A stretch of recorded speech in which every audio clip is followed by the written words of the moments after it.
sumber pangan pokok ini tercukupi, seperti yang dilakukan oleh pemerintah daerah Kutai Kertanegara. Lantas program-program apa saja sih yang dilakukan atau yang dicanangkan oleh pemerintah Kutai Kertanegara? Kita akan temukan jawabannya dalam Ngopi Malam ini bersama saya Widi Dwinanda. Namun sebelumnya kita saksikan terlebih dahulu tayangan berikut ini. Beberapa waktu yang lalu yang kami rasakan khususnya ya infrastruktur jalan usaha tani dari desa Buana Jaya itu tembus sampai desa Kertabuanan. Kalau dahulu kita mengangkut hasil panen, mobilisasi, angkut atau apa itu susah, tapi sekarang alhamdulillah dengan program beliau itu jalan lintas desa ini sudah dikeraskan. Dulu sebelum ada program-program Pak Bupati ini, kami selalu mengikuti alam. Mengenai produksi sebelum dibantu itu kita hanya 4-5 ton. Nah, setelah dibantu alat dengan kaburisasi dan irigasi yang bisa tertata begitu enak, begitu nyaman, begitu kita bisa mengatur produksi gabah panen kami sekarang menjadi ubinan kita menjadi meningkat dari 4-5 menjadi 6,5 ton.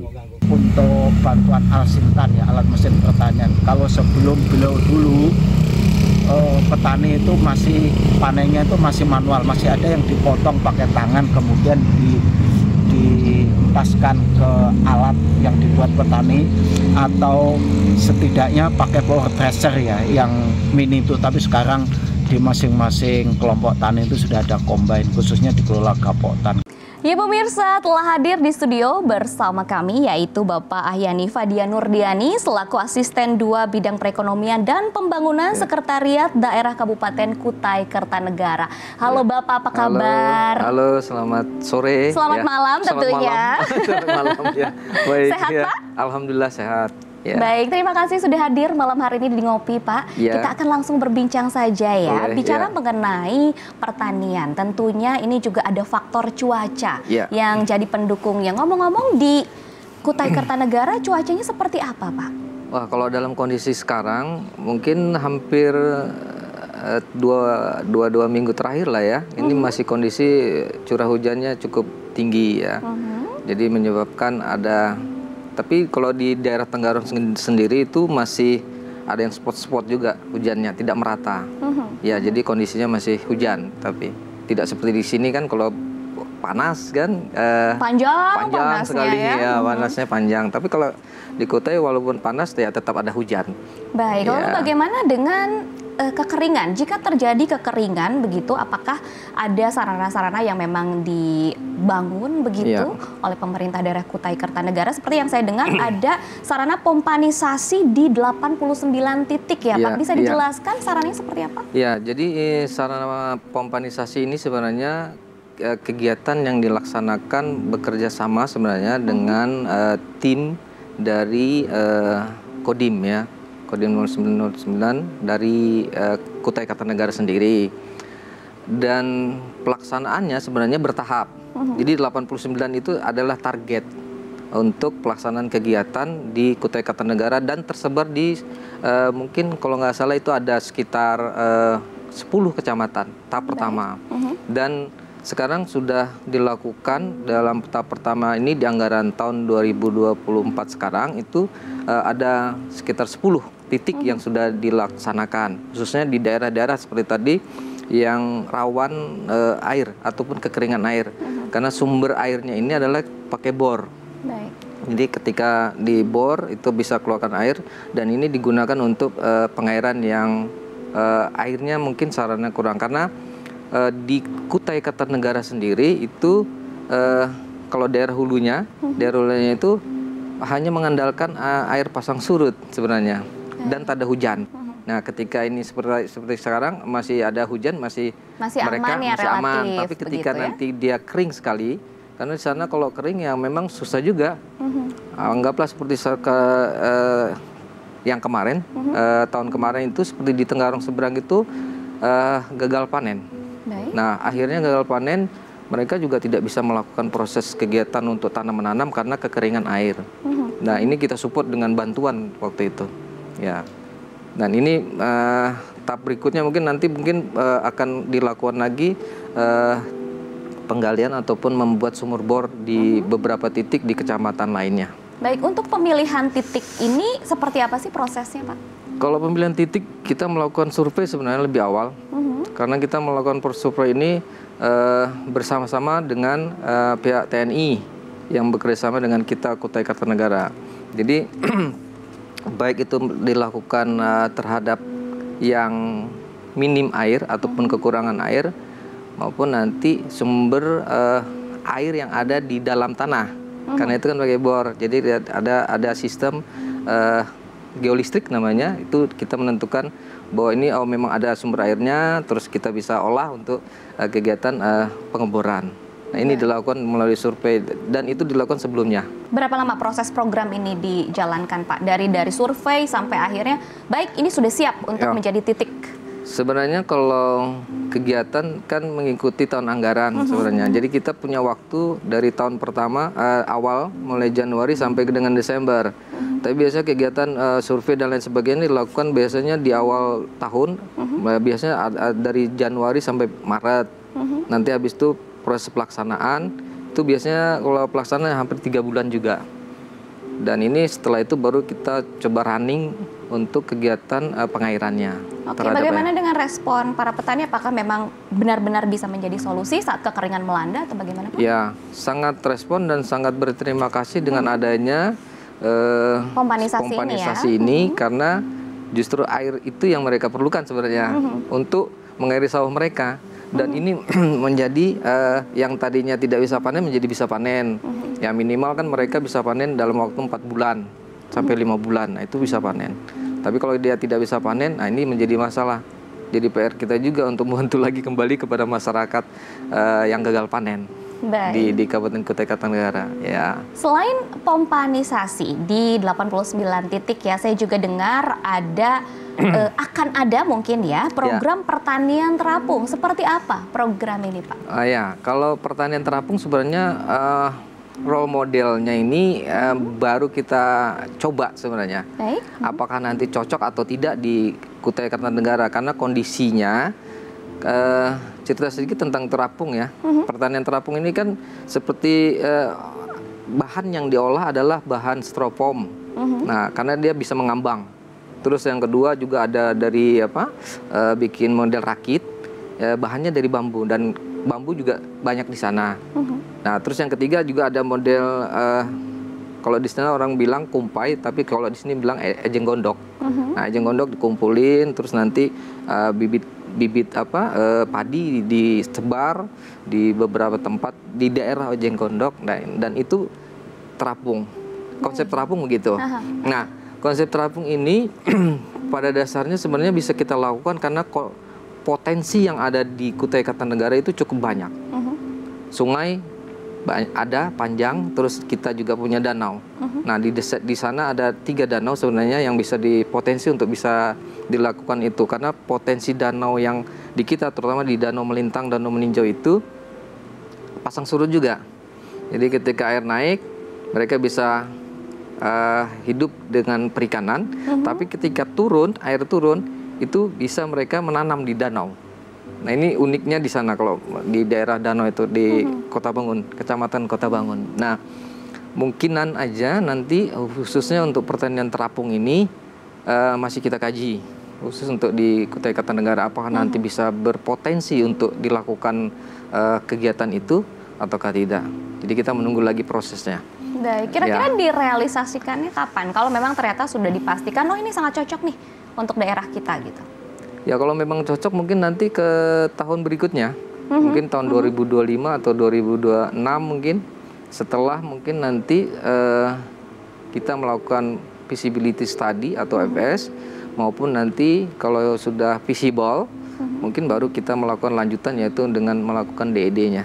Baik, ada target mungkin daerah-daerah mana yang memang cocok untuk pertanian terapung ini? Ya, ada. Tadi saya sudah sebutkan bahwa di daerah danau-danau, sungai, itu daerah Kota Bangun ke atasnya. Jadi Kota Bangun, Muara Muntai, terus ke Muara Kaman, Kemang Janggut, daerah-daerah sana lah kira-kira. Baik. Ya, daerah hulunya. Nah, ini juga saya dengar nih produksi padi Kutai Kertanegara berdasarkan data yang saya peroleh ini mencapai 106.411,09 ton. Ini artinya bisa dikatakan hampir 50% ya Pak dari total produksi di Kalimantan tersebut. Betul. Di Kalimantan Timur maksud saya. Apakah Kutai Kertanegara ini masih menjadi daerah penghasil beras terbesar di Kalimantan Timur atau bagaimana? Iya. Kalau berbicara produksi, memang Kalimantan Timur, khususnya Kutai Kertanegara menjadi penyumbang sebenarnya, penyumbang terbesar untuk produksi padi. Tadi sudah disebutkan kurang lebih 106.000 ya, 106.000 dari total produksi Kalimantan Timur 220.000. Hampir setengahnya ya Pak, ya, 50%. Jadi hampir 47% kalau nggak salah itu. Lebih Pak, 49% justru ya. Produksi beras itu dihasilkan dari Kutai Kertanegara. Baik. Dan ini masih menjadi program prioritas kami sebenarnya di Kutai Kertanegara, program Bapak Bupati juga, karena itu juga termasuk dalam dedikasi Kukar Idaman Bapak Bupati untuk melaksanakan kegiatan Kukar bisa berproduksi, mempertahankan itu. Karena selain digunakan untuk internal di Kutai Kertanegara, juga untuk nanti bisa supporting untuk di IKN.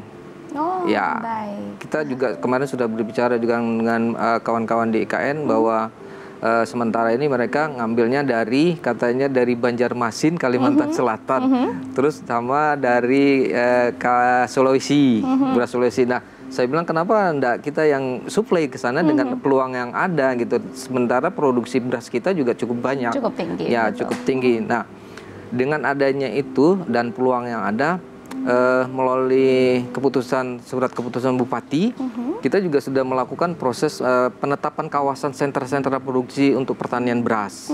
Jadi nanti ada kurang lebih 8.000 hektar kawasan yang terdiri dari beberapa kecamatan, khususnya di Tenggarong Seberang, itu kita punya juga sentra produksi sana, terus Sebulu, Morakaman, dan Tenggarong 1 dan Tenggarong 2. Nah, ini totalnya untuk kawasan produksi nanti pertanian kurang lebih 8.000 hektar di sana. Wow. Ya. Dan kemarin kita mengevaluasi memang rata-rata produksi per hektar mereka ini masih sekitar kisaran antara 4 sampai 5 ton. Dan tapi ada juga beberapa daerah itu sudah mencapai 1 hektarnya bisa sampai 7 ton per hektar. Nah, ini sudah luar biasa. Jadi kalau nanti memang 8.000 itu bisa berproduksi seluruhnya, ya kalau saya sih memperkirakannya tidak usah seluruhnya dulu mungkin ya. Mungkin 3/4-nya sudah luar biasa nanti kita produksi pangan khususnya beras itu bisa banyak. Dan baksa pasarnya juga bagi petani juga bisa kita arahkan sudah. Baik. Paling tidak tetangga yang baru kita ini IKN sudah menunggu untuk menampung beras-beras yang diproduksi dari Kutai Kertanegara. Itu berarti menjadi salah satu harapannya ya Pak ya? Ya. Menjadi lumbung padi bagi Kalimantan Timur. Ya. Luar biasa. Karena luar biasa kalau dilihat potensi sih sebenarnya selain dari kawasan yang 8.000 hektar, kita punya total sebenarnya hampir 15.000 lebih. Baik. Untuk kawasan pertanian, asal jangan nanti kalah sama yang lain. Contohnya seperti sekarang kan ada tambang. Nah, masyarakat kadang-kadang kita inginnya mempertahankan khususnya lahan pertaniannya. Baik. Nah, kadang-kadang kalah dengan proses yang dilakukan oleh pertambangan. Nah, ini kita tetap memberikan motivasi kepada masyarakat petani kita untuk lebih giat ya Pak? Ya, lebih giat, lebih santai. Karena walaupun dimana untuk mereka sendiri juga nantinya. Baik, gitu. Bapak. Selain pertanian, tentunya yang menjadi potensi dari program andalan juga program air bersih desa ya. Kita akan bahas lebih detail, tapi usai jeda jangan kemana-mana, tetaplah bersama kami dalam Ngopi, Ngobrol Pintar Kompas TV. Silahkan diminum dulu Pak. Ini juga melalui program Bapak Bupati, dedikasi Bapak Bupati untuk kegiatan rumah tidak layak huni. 2000-an sudah kita melakukan proses untuk rumah tidak layak huni yang kita bantu untuk merehab rumahnya.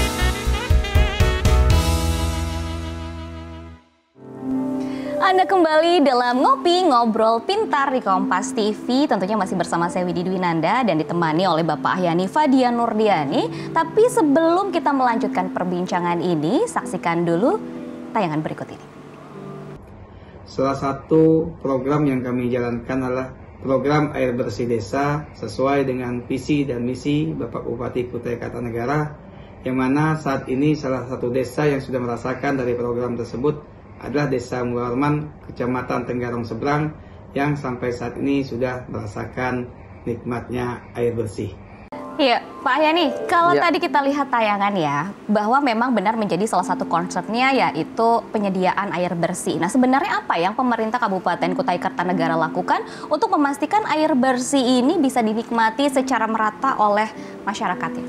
Ya, jadi kalau dilihat dari program kegiatan air bersih ini sebenarnya kan program dasar, termasuk air bersih, listrik, ya kan, itu program dasar untuk pemenuhan kepada masyarakat. Dan program air bersih ini adalah salah satu program dedikasi Bapak Bupati Kutai Kartanegara dengan programnya yaitu air bersih desa. Nah, air bersih desa. Jadi kalau kegiatan ini sebenarnya kita punya target per tahun itu kurang lebih sekitar sampai dengan tahun 2026 itu ada 50 desa. Dan sekarang kita sudah sampai kepada kurang 8 desa lagi lah kira-kira yang belum tercapai untuk pemenuhan air bersih. Dari total kalau nggak salah itu 2.400 sekian persen, 2.400 sambungan rumah yang dilakukan oleh baik itu nanti dari PDAM maupun kegiatan yang langsung ke desa. Baik. Ya, langsung ke desa. Nah, ini menjadi Hampir tercapai ya Pak hampir ya tercapai, targetnya hampir ya? tercapai. Jadi kurang lebih 82% kalau nggak salah itu sudah tersambung dari 2.500 Baik. sambungan. Jadi kalau 2.400 sisanya hampir 100 saja lagi. Iya, Ya, betul. jadi hampir 90 lah, 90%-an untuk tahun 2024 nanti. Dan kegiatan ini sebenarnya masih kita lanjutkan terus ke tahun berikutnya. Jadi nanti kan ini di tahun 2024 ini kan masih ada masa kegiatan kami, khususnya di dinas yang terkait ini adalah Dinas Perkim, Perumahan dan Pemukiman, untuk melaksanakan kegiatan pemenuhan sambungan rumah. SR, kalau kita sebut SR sana, untuk pemenuhan fasilitas air bersih. Nah, ini mudah-mudahan nanti kedepannya juga bisa terselesaikan, tapi di tahun ini mungkin bisa mencapai 100%. Baik. Untuk kegiatan tersebut ya. Apakah ada biaya perawatan dari program sambungan rumah ini, Pak? Ya, kalau biaya perawatan sebenarnya bekerja sama dengan Bundes. Jadi badan usaha milik desa. Dan ini memang kegiatan ini melalui Dinas Perkim membuatkan model spamnya di sana, dan setelah selesai diserahkan ke Bundes yang mengelola.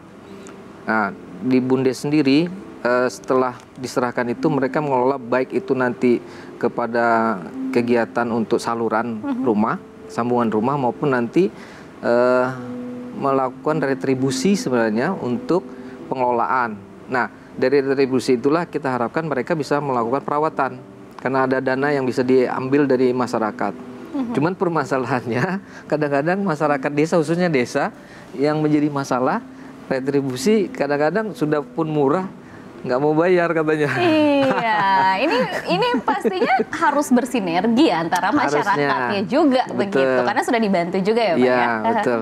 Dan sebenarnya tidak terlalu mahal juga karena dibandingkan dengan kota kan. Karena ini airnya yang juga yang diambil pun dari air yang biasanya dari air yang mengalir di area pegunungan, biasanya dia salurkan ke model tandon-tandon besar, dan ini gravitasi, jadi tidak memerlukan perawatan besar sebenarnya untuk kegiatan tersebut. Walaupun nanti ada disiapkan juga pompa sebenarnya, pompa untuk pendorong masuk ke saluran rumah. Nah, dari beberapa hal 13 Bundes sebenarnya yang sudah oke beroperasi di Kutai Kartanegara. Mungkin nanti kita sih maunya kepada Bundes-Bundes yang lain. Target kita ke depan mungkin ada kurang lebih 30-an lah ya, 30-an Bundes yang bisa mengelola kegiatan air bersih ini supaya nanti seluruh masyarakat desa bisa merasakan nanti kegiatan air bersih yang kita lakukan. Mudah-mudahan ini programnya bisa berjalan seluruhnya ya. Baik, Ya. dan juga warganya juga support dengan program ini Harusnya. karena untuk memudahkan masyarakat Betul. juga begitu ya Betul. Pak. Tadi Ya. juga Pak Yani kan bilang bahwa sebenarnya ada kebutuhan mendasar atau basic Ya. selain air bersih ada juga listrik. Ya. Ini juga tentunya menjadi concern ya Betul. bagi pemerintah Kabupaten Kutai Kartanegara. Nah, untuk kaitannya dengan listrik, seperti apa Pak? Saya juga dengar ini ada fasilitas program Terang Kampung. Program yang seperti apa? Ya, jadi program Terang Kampung ini adalah program kegiatan untuk penerangan di wilayah kampung ataupun desa sebenarnya. Karena ada juga daerah-daerah hulu makam ataupun beberapa tempat di wilayah Kabupaten Kutai Kartanegara itu Belum ada listrik? masih belum ada listrik. Baik. Ya, jadi kita masih juga berorganisasi sebenarnya dengan PLN, masih masuk untuk ke desa-desa. Tapi permasalahannya memang kan PLN perlu jaringan Betul. untuk masuk ke wilayah yang jaraknya jauh. Nah, sementara mereka juga perlu untuk jaringan ini kan tiang-tiang listrik yang masuk ke arah desa. Permasalahannya itu, jadi kami mengantisipasi dengan solar cell. Nah, kalau solar cell kan tanpa ada ini kita tinggal pasang. Masih bisa, yes. Masih bisa. Nah, ini sudah dijalankan untuk Terang Kampung tadi. Intinya adalah dengan hubungannya dengan Terang Kampung ini kan banyak manfaat sebenarnya yang bisa dilakukan oleh masyarakat, terutama juga terhadap anak-anak kita yang mau belajar bisa lebih fokus Maksimal ya, lagi, lebih fokus, lebih baik. maksimal. Ibu-ibu yang di kampung juga bisa melakukan sekarang kegiatan malam. Ada yang bikin kue, ada yang macam-macam lah bikin. Ya, artinya nanti UMKM juga hidup di sana untuk berjualan tadi itu. Dan banyak lagi seperti keterampilan-keterampilan dengan adanya listrik masuk desa tadi ataupun masuk kampung terang tadi itu. Terang Kampung, ya, yes. Terang Kampung tadi itu menjadi wahana baru ataupun pemikiran yang lebih baik terhadap kegiatan yang sudah kami lakukan. Dan ini sudah berjalan. Oke, untuk targetnya Terang Kampungku ini di tahun ini seperti apa Pak? Kalau tahun ini ada beberapa kecamatan sebenarnya di daerah Tanjung Batu, itu di Tenggarong Seberang juga ada beberapa desa yang tadinya juga tidak ada lampu. Ada juga lampu yang hanya siang saja hidupnya ataupun jalannya. Nah, sekarang juga bisa ada yang 24 jam sudah karena dengan memakai solar cell tadi. Khususnya di desa Liang Buaya, terus ada Tunjungan, Melintang. Ini daerah hulu sebenarnya, daerah Kota Bangun, kecamatan Kota Bangun ke atasnya. Itu sudah lebih banyak menggunakan itu. Dan ini cukup berhasil. Sudah berjalan Sudah juga berjalan, sampai sana sudah ya, berjalan, pelosok-pelosok. Ya, mungkin kita juga akan mentargetkan tahun berikutnya untuk tetangga desa maksudnya Baik. yang belum mendapatkan aliran listrik. Baik. Mudah-mudahan ini bisa kita jalankan lagi nanti. Yang paling penting juga adalah bukan Ya. hanya untuk pangan ya Pak, Ya. pangan, air, listrik, Betul. lalu juga dari lingkungan, hunian juga memang harus menjadi concern tersendiri. Dan tentunya itu tidak bisa dijalankan sendirian begitu ya. Betul. Ada pihak-pihak terkait yang memang harus terlibat di sini, bersinergi. Nah, untuk upaya ini bagaimana Kabupaten Kutai Kartanegara mengkoordinasikan bahwa lingkungan perumahan layak huni yang juga nyaman dan aman ini bisa terrealisasi. Ya. Seperti apa? Pertama pun kalau menyinggung masalah lingkungan, kita juga ada program namanya program RTLH, jadi rumah tidak layak huni. Baik. Nah, rumah tidak layak huni ini juga kita memberikan bantuan kepada masyarakat di kecamatan maupun di desa kelurahan yang memang perlu dibantu. Jadi nanti ada kriteria sebenarnya untuk rumah tidak layak huni. Dan ini kita sudah memprogramkan hampir 1.000 rumah bantuan untuk masyarakat di Kutai Kartanegara. Ini juga melalui program Bapak Bupati, dedikasi Bapak Bupati untuk kegiatan rumah tidak layak huni. Dan sekaligus ketika ini kita bangun, yang tadinya umpamanya nih ya, yang kita satu contoh rumah, umpamanya ada atapnya yang bocor, terus dindingnya belum selesai, atau dia punya lantai belum bagus, masih tanah misalnya masih ya. tanah. Nah, yang seperti itu kita bantu. Dan ini sudah cukup banyak. Kalau sampai dengan tahun ini mungkin hampir 2000-an sudah kita melakukan proses untuk rumah tidak layak huni yang kita bantu untuk merehab rumahnya. Nah, hubungannya dengan lingkungan tadi,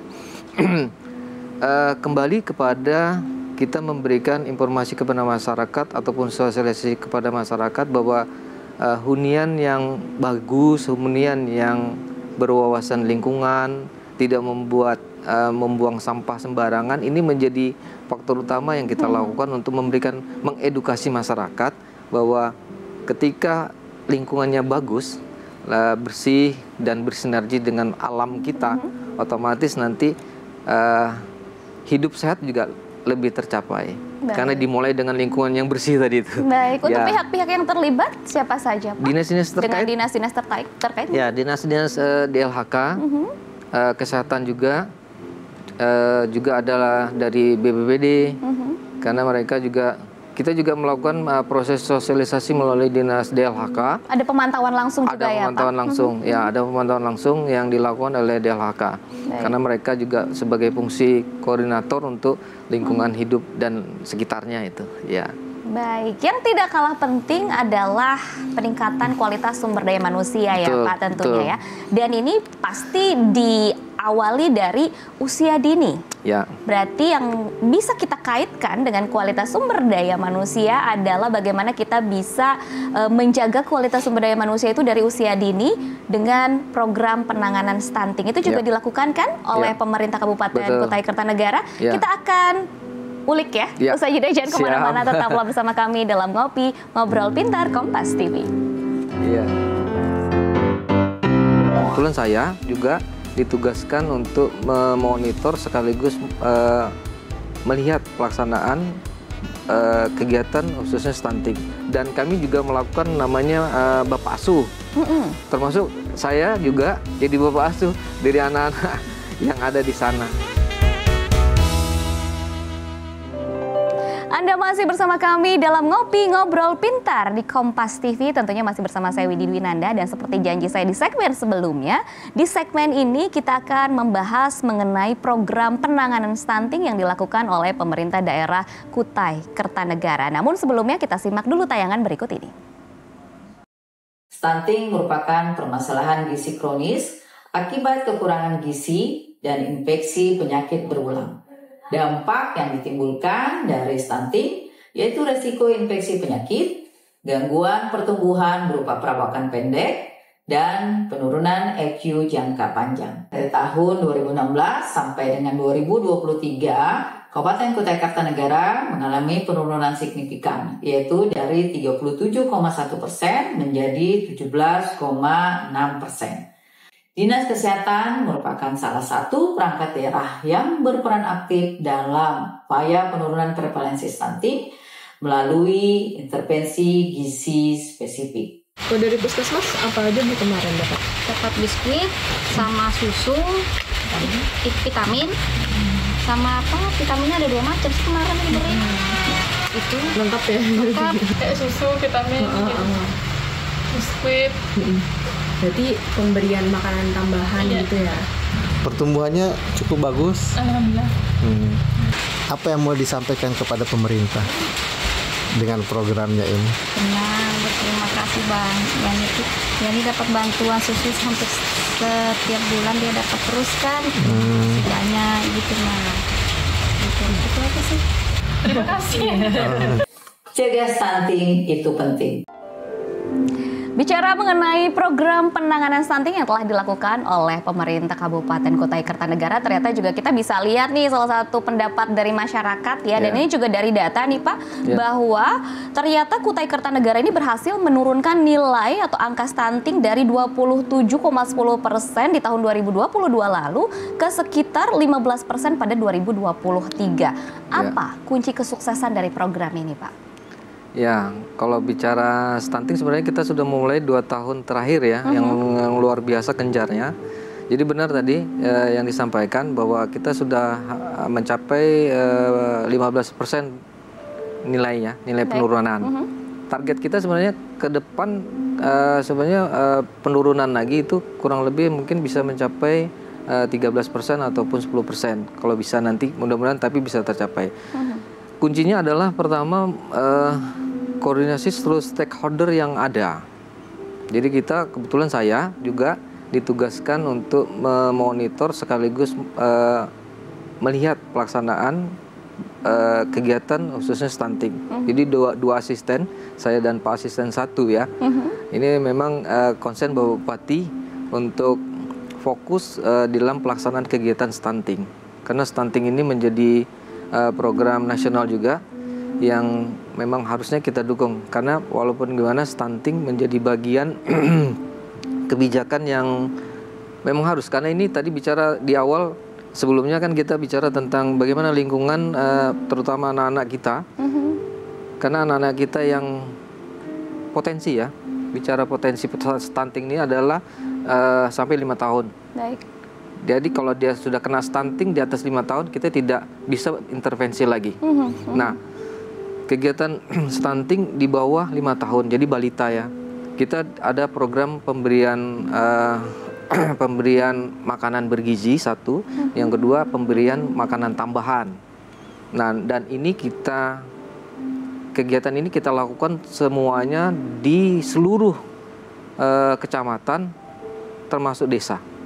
Jadi itu bergantian kita lakukan prosesnya, monitoringnya.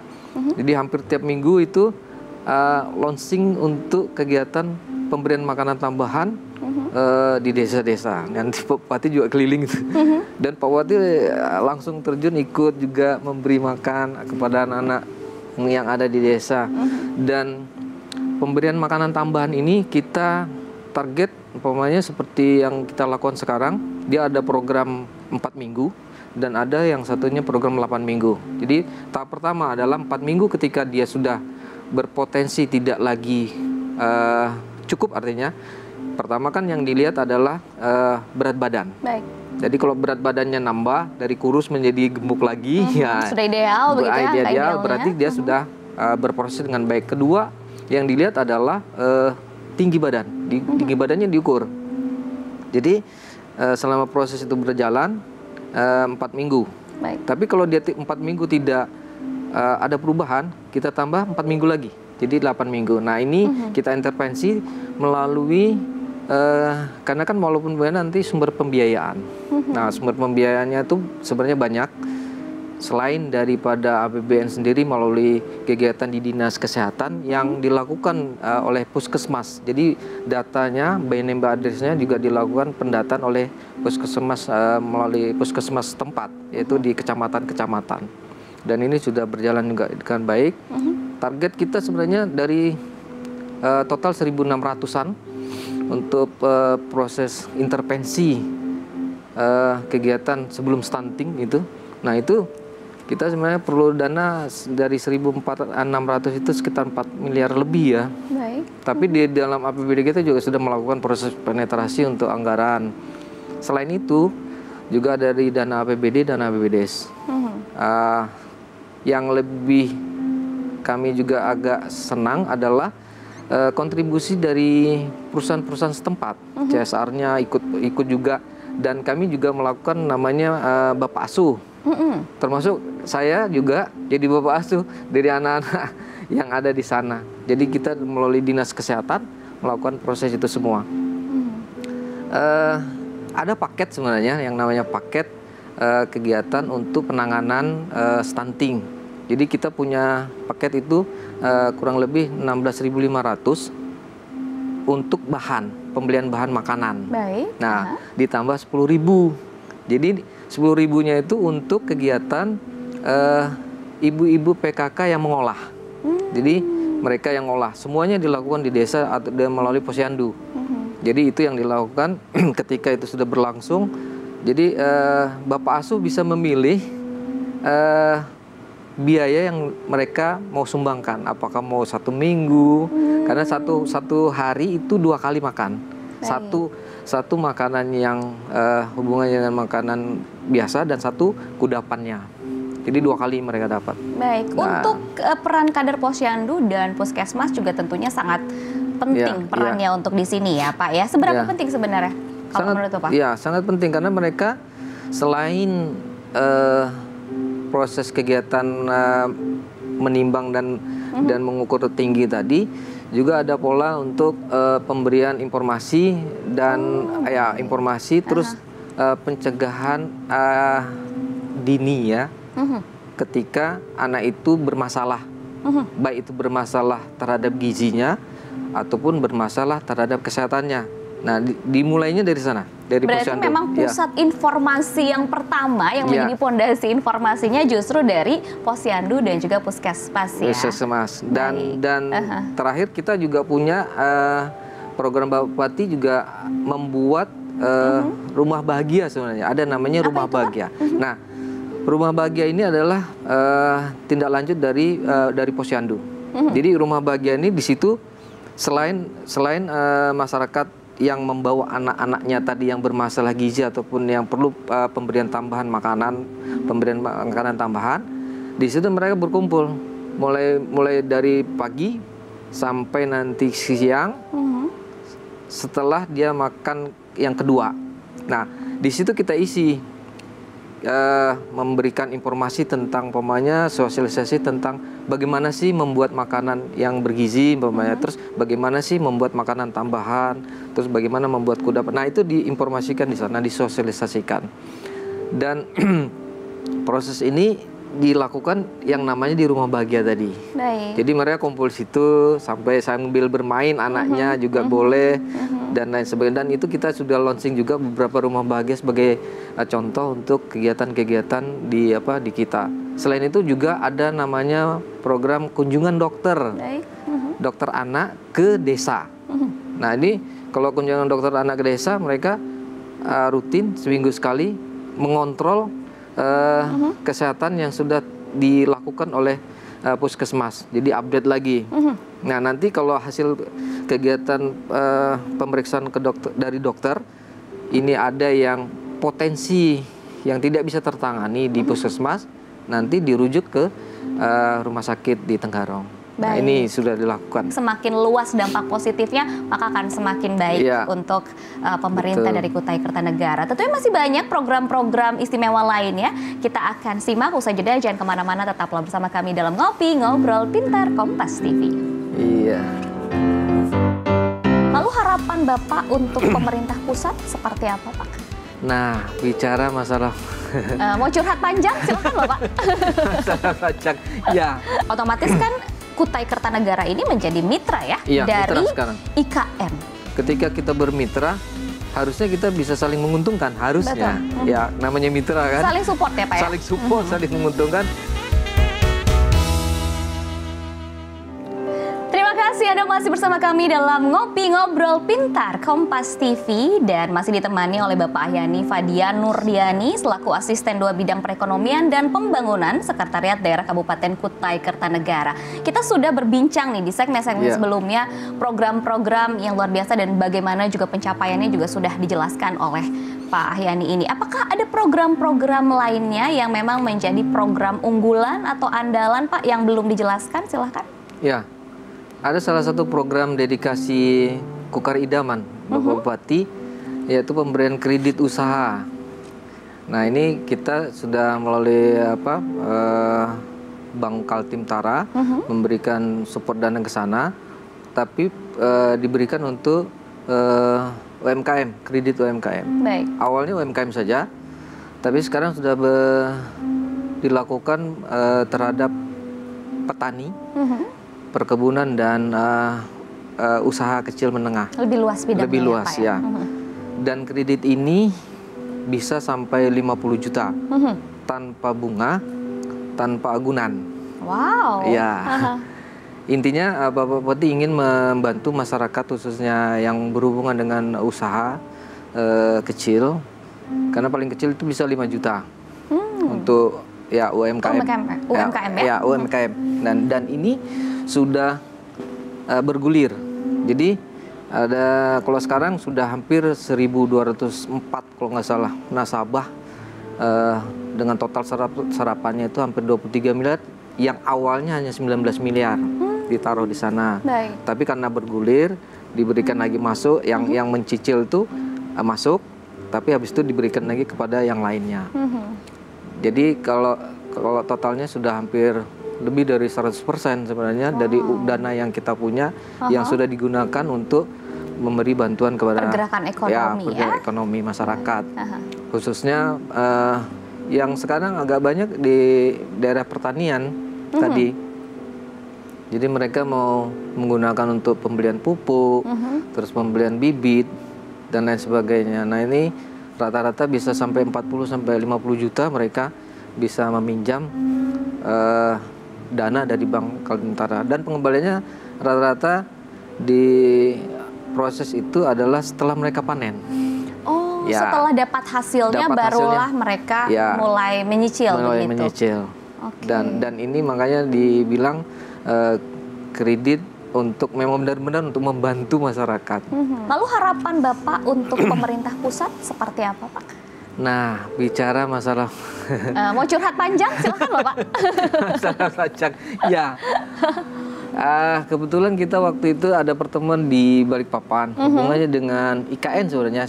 Kita sebagai mitra IKN karena wilayah Kutai Kartanegara ini, khususnya di wilayah delineasi ya, Samboja, Muara Jawa, terus daerah Luakulu, Lojanan juga ada beberapa tempat yang kena, yang berdampak kepada, ya sebenarnya ini bukan kita memang tidak apa ya protes sebenarnya, cuma bagian ini menjadi bagian ini satu kawasan untuk lokasi ibu kota negara, IKN ya. Cuman berdampak kepada proses kegiatan di kami sendiri, karena nanti anggaran itu ketika luasan itu berkurang, otomatis juga nanti penduduk juga, karena nanti IKN itu kan ada yang masuk ke IKN sendiri, ada masuk ke Kukar. Penduduknya juga gitu. Betul, terbagi juga terbagi ya juga. Pak ya? Iya, terbagi juga. Akhirnya berdampak juga pada anggaran. Terpotong juga kami itu. Jadi dari yang awalnya seperti kami tadi kemarin ada 13 sekian triliun, sekarang di 2025 itu anggarannya jadi 7,4 triliun. Nah, pengurangannya cukup signifikan, berdampak kepada tadi. Sementara program-program yang dicanangkan juga pastinya membutuhkan biaya yang memang sudah terpatok seperti itu ya Pak ya? Iya. Ini juga pernah kita sampaikan kepada Ibu ya, Ibu Deputi dan maupun Ibu kemarin ada ke Balikpapan kita pertemuan. Jadi sudah disampaikan Bapak Sekretaris Daerah, Bapak Sunggono juga menyampaikan itu. Ya paling tidak tanda petik, kalaupun mungkin ada alternatif lain yang bisa menambah kembali ya, menambah kembali anggaran yang sudah kita punya. Karena selain dari anggaran, dengan posisi yang tadi sudah disampaikan, baik itu wilayah maupun penduduk, yang salah satu yang lainnya adalah tentang aset yang sudah kita serahkan ke IKN. Nah, dan itu kami punya kurang lebih hampir 4 triliunan juga nilai aset yang masuk yang kita serahkan ke IKN. Ya. Nah, ini menjadi juga. Tapi kita tetap berkoordinasi dengan pihak IKN, khususnya nanti Bapak Deputi bidang konstruksi, bidang khususnya nanti daerah-daerah delineasi yang berbatasan dengan IKN, kita tetap support. Dan itu juga memang kemarin kita juga berkoordinasi dengan mereka, pihak IKN, karena posisi sekarang belum bisa memberikan kontribusi untuk dana pembangunan. Dan kita tetap koordinasi, baik itu apakah dana DAK maupun dana dari APBD kita sendiri untuk mensupport tetap ya, mensupport kegiatan itu. Walaupun bagaimana tetap ya kita Indonesia juga satu rumpun yang harus tetap dikolaborasikan, baik itu terhadap pembangunan di eksternal kita maupun internal kita. Baik. Ya. Jadi harapan untuk hubungan kemitraannya itu seperti apa? Yang kaitannya dengan otomatis kan Kutai Kertanegara ini menjadi mitra ya, Iya, dari mitra sekarang. IKN. Betul. Hubungan yang seperti apa yang diharapkan? Banyak sebenarnya hubungan yang kita harapkan selain tadi banyak. Bukan hanya dari segi anggaran ya, Pak ya? Banyak. Jadi hampir seluruh sektor mungkin ya. Baik. Posisi sekarang justru IKN masih minta support ke kita. Dan kita juga saling artinya jadi berkolaborasi untuk proses kegiatan baik itu dari IKN sendiri maupun Kutai Kartanegara. Yang lebih penting adalah ketika kita bermitra harusnya kita bisa saling menguntungkan, harusnya. Ya, namanya mitra kan. Saling support ya, Pak ya? Saling support, saling menguntungkan, dan ini yang kita sudah proses ya. Mereka juga datang ke kita di Kutai Kartanegara. Sudah ada proses timbal balik yang memang dirasakan. Mereka datang ke kita juga berproses ke mereka, dan ini menjadi bagian yang mungkin bisa dilakukan nanti ke depan. Bukan hanya dalam proses, kebetulan kemarin kita berkoordinasi bidang pembangunan, baik itu puskesmas yang kebutuhan dasarnya tadi, termasuk juga air bersih dan sebagainya, irigasi. Nah, itu juga sudah pernah kita bicarakan dengan pihak IKN, dan ini mereka juga sangat merespon positif terhadap apa yang kita sampaikan. Ya. Baik. Wah, Pak Yani tidak terasa nih 1 jam kita sudah berbincang dalam Ngopi Ngobrol Pintar Kompas TV, dan berbagai program juga sudah diceritakan ya, sudah dijelaskan oleh Pak Yani ini. Dan pemirsa, ternyata memang program-program telah dilakukan oleh pemerintah Kabupaten Kutai Kertanegara menyejahterakan warganya. Baiklah Bapak, terima kasih atas waktunya. Iya, sama-sama. Dan untuk Anda nanti bisa ke Kutai Kartanegara juga. Baik, siapa? Ditunggu ya, saya akan hadir ke sana. Dan untuk Anda pemirsa, terima kasih atas kebersamaannya, dan semoga perbincangan ini bermanfaat dan menginspirasi. Saya Widi Dwinanda pamit undur diri, dan sampai jumpa lagi di Ngopi Ngobrol Pintar Kompas TV selanjutnya. Terima kasih banyak Bapak.